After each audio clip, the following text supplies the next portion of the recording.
Welcome to Navigating the Digital Inbox, a guide to email etiquette.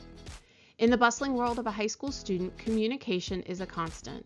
From group chats about homework to quick texts to friends, information flies back and forth with a dizzying speed. Yet there remains a form of communication that demands a different level of consideration: email.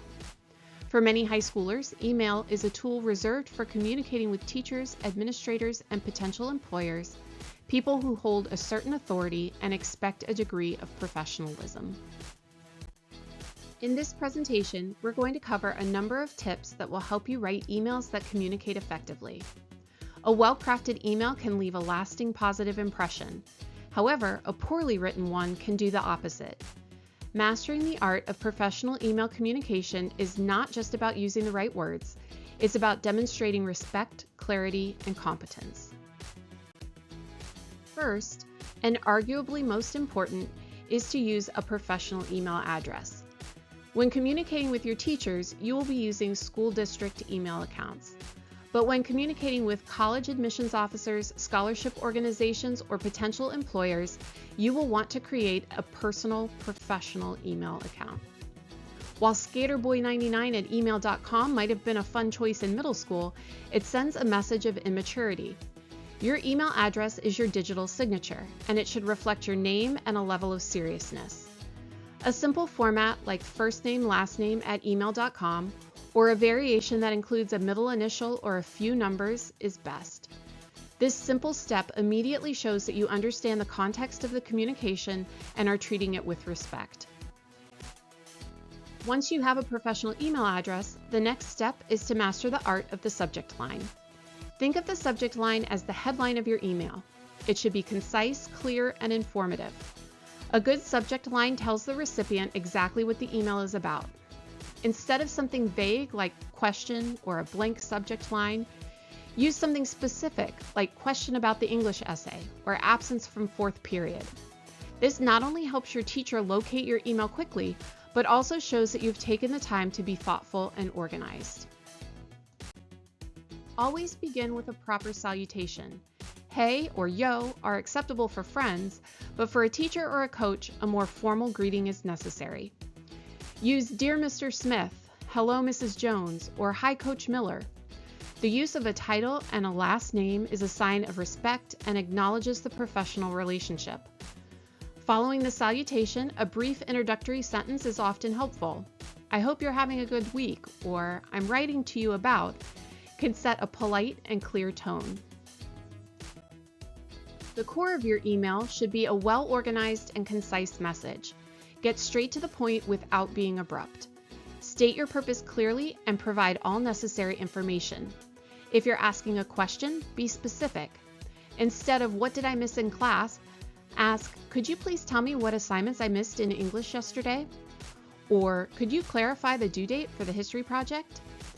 This level of specificity demonstrates that you've thought about your question and are not expecting the recipient to do the work for you. Next, proofreading is non-negotiable.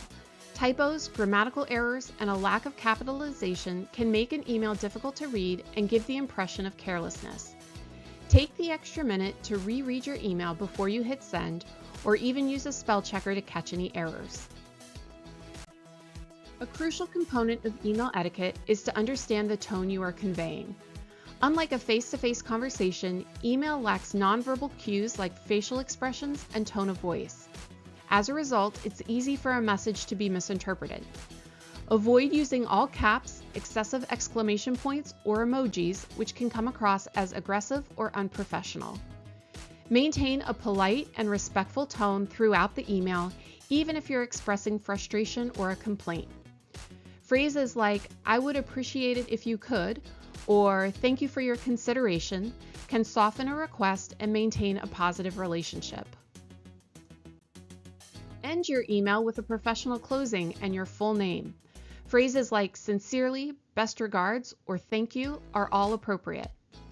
Following the closing, you should always include your full name. For a teacher, it's also a good practice to include your class period. For example, "Sincerely Jane Doe, period 3.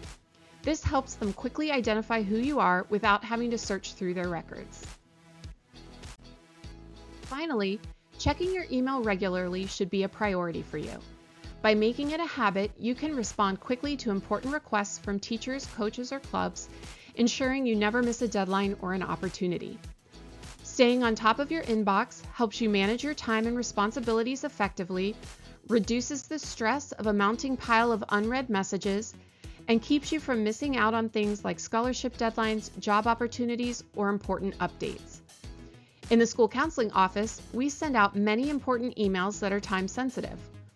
One example is our weekly update, our newsletter that is sent to all students, parents, and staff every Friday. In short, a few moments a day dedicated to your inbox can save you a lot of trouble and open up a world of opportunities. Mastering email etiquette is not a one-time task. It's an ongoing practice. The skills you develop now, clarity, respect, and professionalism, will be invaluable as you transition from high school to college and eventually the professional world. In an age where digital communication is the norm, the ability to write a clear, polite, and effective email sets you apart. It shows that you are a mature and responsible individual who respects the time and attention of others. So the next time you open your inbox to compose an email, remember these guidelines. They are not just rules for a digital format, but a foundation for effective and respectful communication that will serve you well in all aspects of your life.